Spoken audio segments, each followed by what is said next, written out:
Y ahora, Realidad en Contexto, con el licenciado Julio Pérez Peña.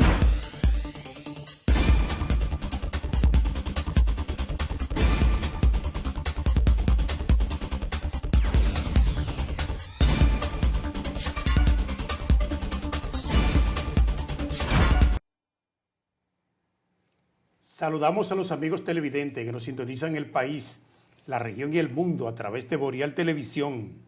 Realidad en Contexto, a partir de ahora, dando gracias a Dios por permitirnos estar aquí una vez más en compañía del doctor José Rafael Cerda. Buenas noches. Buenas noches, amables televidentes. Es un placer inmenso estar en contacto con ustedes y que nos den el permiso de acceder a sus hogares en las pantallas de sus televisores. Así que para nosotros, placer inmenso, como repito, y vamos a comenzar inmediatamente con su programa Realidad en Contexto. Doctor, hay una noticia hoy que ha resultado ser el centro de cuestionamiento de aquellos sectores que nunca se benefician con estos anuncios. Se está diciendo que la economía dominicana creció 5.4% a marzo, el pasado mes de marzo. Nosotros hemos dicho una y otra vez que el crecimiento económico que se verifica en el país y que tenemos un país en constante crecimiento y que así lo perciben varios países de América Latina, que República Dominicana es el país que más crece, pero un bienestar que no se traduce en bonanza colectiva para la inmensa mayoría del pueblo dominicano. Ahora, las autoridades contentísimas, creció la economía, pero usted va y le pregunta al ciudadano promedio, en el barrio, en el campo, en la ciudad, en cualquier zona del país, si su calidad de vida mejoró. Por lo menos a un pobre, y le va a decir que no. En República Dominicana, ya con ese crecimiento que es más o menos el promedio del 5% anual, en 20 años duplica el tamaño de la economía. Pero eso es todo. Usted tiene una economía de, para poner un ejemplo, 1.000 millones de pesos, y tiene ahora una economía de 2.000 millones de pesos como Producto Interno Bruto. El Producto Interno Bruto no es más que la generación de todo lo que se produce, bienes y servicios, en un año entero, sin los impuestos y sin los gastos de mantener, es decir, los gastos de salud, los gastos de educación, de mantener a la sociedad, de tenerle las condiciones mínimas de desarrollo. Entonces, ese Producto Interno Bruto es lo que se crece y no necesariamente la cantidad de operaciones económicas dentro de un país, que es lo que genera el Producto Interno Bruto, va a determinar la distribución de esos beneficios, porque de ahí del Producto Interno Bruto se saca el Producto Interno Neto, que es entonces el beneficio que se obtiene en líquido con respecto a los operadores de la economía, el financiero, el productivo, el manufacturero. Y esas personas que son los dueños de los negocios son los que se quedan con el Producto Interno Neto, el beneficio. Ese beneficio no llega a la población. El problema es que la muestra que se toma para medir el índice de crecimiento económico, yo pienso que se utilizan aquí los que tienen la riqueza, a los ricos, los dueños de las empresas, los dueños de los medios de producción, y esa muestra la comparan con el universo de la población. Lo que no concuerda con la realidad. Bueno, pero ese es el criterio por medio del cual se diseña la economía o las economías de los países. Esto a su vez viene creado por los organismos financieros internacionales, el Fondo Monetario Internacional, el Banco Mundial, que son órganos de las Naciones Unidas y entonces relacionados con las Naciones Unidas, y entonces ese es el diseño económico que le conviene a las potencias internacionales, no necesariamente a nosotros. Y no sobre esa base de ese criterio es que nos miden a nosotros. Efectivamente, y no dudamos del crecimiento económico que haya ido teniendo la República Dominicana. En algunas cosas se refleja. Por ejemplo, la extensión de grandes plazas comerciales. Bueno, mira, aquí tenemos Ágora Mall, Ágora Santiago Centro ahora, más grande que la de la capital.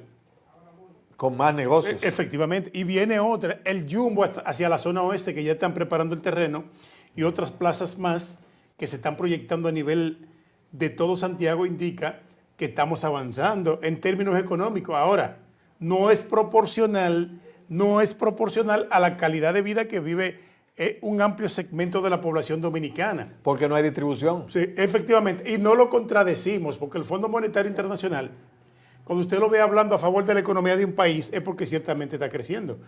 ¿Qué hace el Fondo Monetario Internacional? Cuidar sus intereses.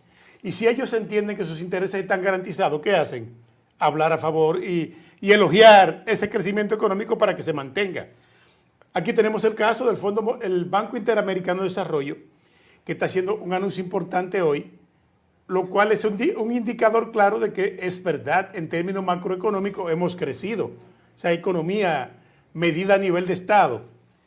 ¿Qué tiene el BID para la República Dominicana? Está dispuesto a financiar proyectos por unos $1.000 millones al año. $1.000 millones al año. ¿Usted cree que un organismo crediticio, internacional, un organismo bilateral, va a proporcionar fondos a un país en quiebra? Ese es el problema. Es que ellos responden a los intereses de los Sí. países potencia, y los países potencia son los que consiguen ese dinero, buscan ese dinero. Son los que aportan a los organismos internacionales, y los organismos internacionales se nutren, ellos engordan sobre la base de esos aportes que dan esas grandes potencias. Ahora bien, ese dinero es prestado. Sí. Es prestado con intereses y todo lo demás, y cargos por mora y todo lo que usted quiera.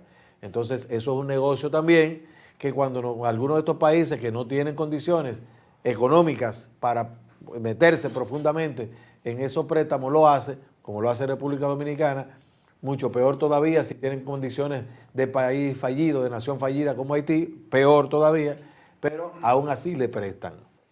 Aún así le prestan. Efectivamente, porque el país tiene capacidad de pago. Ahora, por el rumbo que vamos, si la economía desciende, podríamos vernos en el espejo de países grandes de América Latina, como el caso de Argentina en un momento.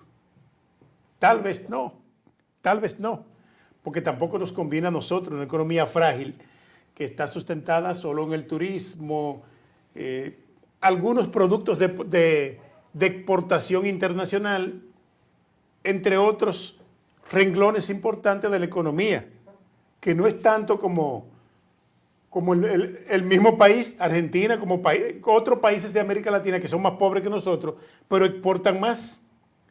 Ahí te tiene el caso de Honduras. Honduras es más pobre que nosotros, o 2 veces más pobre, y Guatemala, pero exportan más a Estados Unidos que nosotros.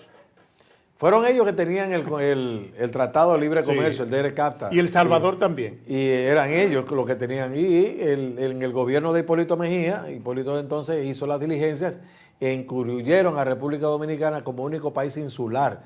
Pero eran los países de Centroamérica. Era un Tratado de Libre Comercio para los países de Centroamérica. Se convirtió en DERE-CAFTA, quiere decir Central American Free Trade Agreement, que es el acuerdo de libre comercio con Centroamérica, pero era CAFTA, pelado. Efectivamente. Y se convirtió en el DERE-CAFTA, Dominican Republic y los demás países de Centroamérica. Ellos sí tenían y tienen capacidad, una vinculación, porque las condiciones en las que Estados Unidos hace un tratado de libre comercio con ellos es con el proteccionismo que tiene Estados Unidos, ellos intentan alcanzar ese nivel de negociación. Ya aquí tenemos problemas nosotros con el arroz. Y capacidad productiva que tienen esos países. Uno va a Estados Unidos, a los supermercados. En la calle, ahí en San Nicolás, hay sectores donde se venden productos agrícolas. Se va a encontrar con productos agrícolas mexicanos, yautía mexicana, yuca mexicana, plátano. Eso significa que tienen un mercado dinámico con Estados Unidos. Nosotros no. Sí, pero el punto también está en que ese producto llega a Estados Unidos ahora con unos aranceles que dice el presidente Donald Trump que han sido, la entrada de esos productos ha sido abusivo para la economía de los Estados Unidos, pero ellos protegen a sus productores, ellos los protegen, ellos subvencionan, ellos tienen una capacidad de financiamiento de la producción agrícola, una cosa enorme, y entonces ahí no hay forma de competir con estos productores agrícolas de los Estados Unidos. En los últimos 5 años, doctor, una noticia escalofriante en términos de lo que ha sido el presupuesto de salud para nosotros los dominicanos. En los últimos 5 años, en el país, nacieron 540.216 bebés, el 32% de madres haitianas. Oiga, ¿qué promedio Eso determina 500,000, el 30% de 500,000 son 150,000. Efectivamente. El 30% de 500,000 son 150,000. Y esa cantidad de madres haitianas están en la República Dominicana, donde por corrupción o lo que sea hay que darle papeles dominicanos, hay que darle educación, hay que darle salud a esas personas que ya nacieron en el territorio dominicano. Si esos muchachos, ¿qué le parece a usted esa esos situación? muchachos, hijos de madre haitiana que nacen aquí, por lo menos desde el nacimiento lo asientan en un libro llamado libro de extranjería, que con la mayoría de edad después pueden seguir haciendo trámite para la naturalización. Les resulta más fácil. El problema conseguir no una cédula es que le dominicana. den ese papel de extranjería, el problema Sí. es que se quedan en República Dominicana. Sí. Ese es el problema. Y aquí, ¿por qué no van a ir a su país? No van a ir. Pero con una cédula de extranjero ya está No van legal, a ir. ya no lo pueden deportar con una No cédula van de a ir. extranjero. No van a Doctor, ir. Pero que no le van a dar tampoco cédula, así tampoco. Ese es el problema. Ellos se quedan aquí en condición de irregularidad, de ilegalidad en República Dominicana. Y están aquí, están en el territorio dominicano. Están aquí. mire, con la migración se están dando situaciones en República Dominicana que nosotros estamos de acuerdo, pero también somos humanos. A veces a uno se le quiebra el corazón ver cómo se llena un camión de madres, niños recién nacidos, personas de todas las edades, y lo llevan como si fueran sacos de carbón hacia la frontera. Donde hacen negocios otra vez, donde hacen negocios otra vez. Habría que ver, hay que llamar la atención. El presidente estuvo por la frontera antes de irse a las exequias del padre, del Papa Francisco. Vamos a hablar de eso en el próximo bloque, porque esta reacción de los militares en esta visita antes de salir del país del presidente de la República llama muchísimo la atención. Retornamos en breve.